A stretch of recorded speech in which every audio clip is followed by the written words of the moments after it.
Ever wondered why we celebrate Halloween? The answer takes us back over 2,000 years to the ancient Celtic festival of Samhain. This pre-Christian cultural event was celebrated in what is now Ireland, the United Kingdom, and northern France. As October drew to a close, the Celts would light bonfires and don costumes, often made from animal heads and skins. But why, you may ask?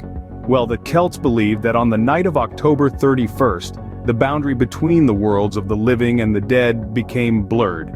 They feared that the spirits of the deceased would return to Earth, causing havoc by damaging crops and spreading illness.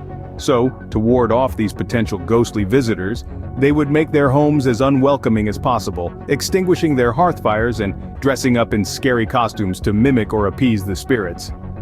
As the night unfolded, the Celts would gather around the communal bonfire. These fires served a dual purpose. In addition to scaring off the spirits, they also symbolized the Celtic sun god's power to defeat the darkness of winter. During the celebration, the Celts would offer sacrifices to the gods and attempt to tell each other's fortunes. As the dawn of November first broke, marking the start of a new year in the Celtic calendar, the hearth fires in their homes would be relit from the sacred bonfire to help protect them during the coming winter. So the origins of Halloween can be traced back to an ancient pagan festival that marked the end of summer and the beginning of the dark, cold winter. A time of year often associated with human death. While many centuries have passed and traditions have evolved, the essence of Halloween remains, a celebration that intertwines life, death, and the changing of seasons. But how did this ancient Celtic tradition become a Christian holiday, you may ask? Well, to answer this, we must travel back to the 8th century. This was when Pope Gregory III decided to designate November 1st as a time to honor all saints and martyrs. This holiday, known as All Saints' Day, incorporated some of the traditions of Samhain, the Celtic festival. You see, the Celts believed that on the eve of Samhain, the boundary between the worlds of the living and the dead blurred, so to keep the wandering spirits at bay, they would light bonfires and wear costumes. Now, on the Christian holiday, the night before All Saints' Day, known as All Hallows' Eve, also adopted these traditions. Over time, All Hallows' Eve was shortened, and it is now more commonly known as Halloween. Thus, Halloween has its roots intertwined with both pagan and Christian traditions. Now, how did Halloween make its way to America? As with many traditions, Halloween's journey to the New World was not a straight path. It had to navigate the complex maze of belief systems, societal norms, and cultural exchanges that shaped early American society. In the colonial era, the celebration of Halloween was extremely limited in New England, the heartland of Puritan values.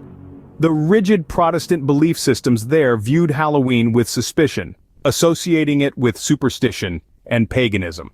As such, Halloween was largely uncelebrated in this region, with the focus instead on religious and civic holidays. However, American society was not a monolith. It was a patchwork of different European ethnic groups, each bringing their own customs and traditions. The southern colonies and the Maryland area were more diverse. Here, the mingling of English, Irish, Scottish, and other European ethnic customs, along with the practices of the Native American Indians, began to carve out a distinctly American version of Halloween. The Irish and Scottish, for instance, brought with them the tradition of Samhain, a festival marking the end of the harvest season and the onset of winter. The American Indians, on the other hand, had their own harvest festivals, filled with storytelling, dance, and commemoration of the spirits. Over time, these different customs began to mesh and adapt to the unique American landscape. Halloween evolved from being a harvest festival to a celebration of the community. It became a time of storytelling where tales of the supernatural were shared around bonfires. It was an occasion for communal gatherings, where neighbors would share stories of the dead, tell each other's fortunes, dance, and sing. Halloween was no longer a strictly religious or superstitious event. It was a social occasion, a celebration of community spirit and camaraderie. This transformation was a testament to America's ability to take diverse elements and blend them into something uniquely its own. This fusion of cultures and traditions gave birth to the Halloween we know and celebrate today in America.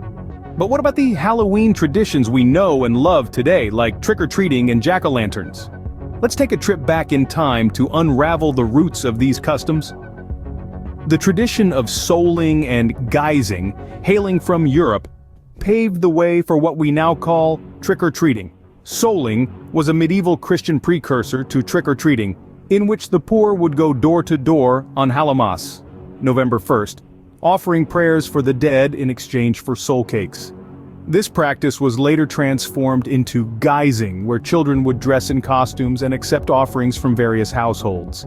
As these traditions crossed the Atlantic and took root in America, they morphed into what we now know as trick-or-treating. This tradition didn't become widespread until the mid-20th century.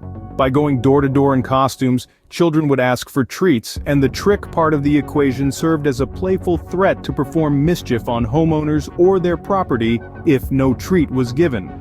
Now let's turn our attention to those grinning pumpkin faces that light up our porches every Halloween. Ever wondered how the tradition of carving jack-o'-lanterns came to be? The tale begins in Ireland with a miserly old man named Stingy Jack. Legend has it that Jack tricked the devil and as a result was denied entrance to both heaven and hell after he died.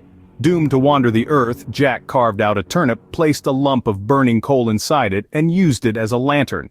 This story was passed down through generations, and eventually, immigrants brought the tradition to America, swapping turnips for the more abundant and easier to carve pumpkins. So, from souling to guising, from Stingy Jack's wandering spirit to pumpkin carvings, and from pranks to treats, these traditions have been woven into the very fabric of Halloween. They've traveled through time, evolved, and adapted, making Halloween a unique blend of ancient customs and modern interpretation. So the Halloween traditions we partake in today have evolved over centuries and across continents.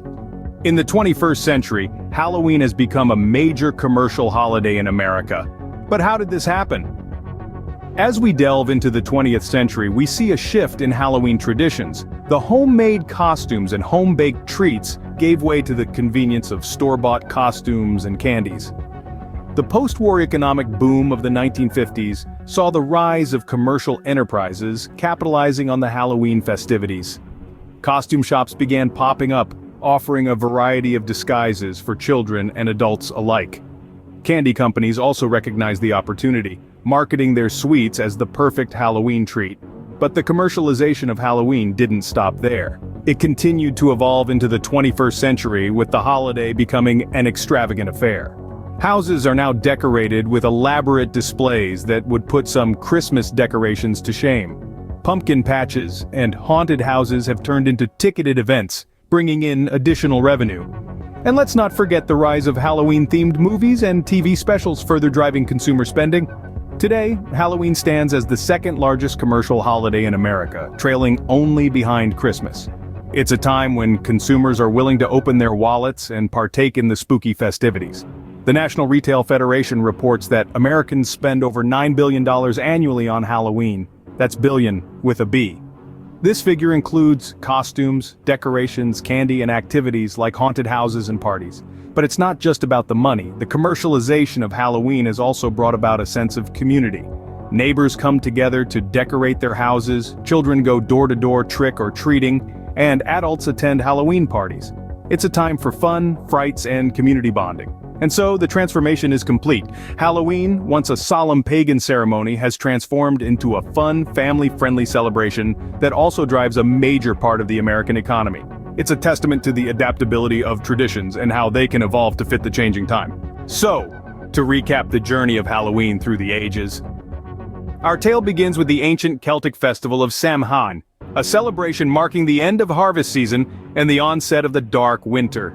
This was a time when the Celts believed the boundaries between the living and the dead blurred, and ghosts returned to the earth. Fast forward to the arrival of All Saints' Day, a Christian holiday that aimed to replace Samhain. All Saints' Day, also known as All Hallows, eventually gave way to All Hallows' Eve and finally, Halloween. As Halloween sailed across the Atlantic to America, it evolved, blending with other traditions and celebrations. It gradually transformed from a night of superstition and mystery to a community-centered holiday filled with parties, costumes, and fun. In the 20th century, Halloween underwent another transformation, becoming the commercialized holiday we know today, replete with candy, costumes, and decorations. So when you're carving pumpkins and collecting candy this year, remember the centuries of history that have shaped the Halloween we celebrate today.